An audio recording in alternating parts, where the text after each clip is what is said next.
تشبی در کم جانان دومره ښکلی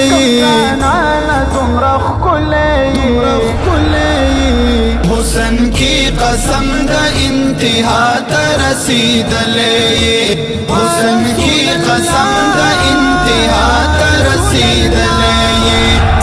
سر تشبی در کم جانان دومره ښکلی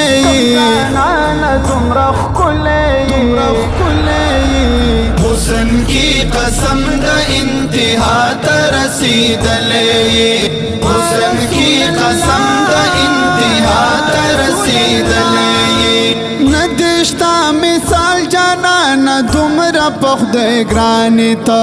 ندشتا مثال جانان دومره په خدای ګرانې ته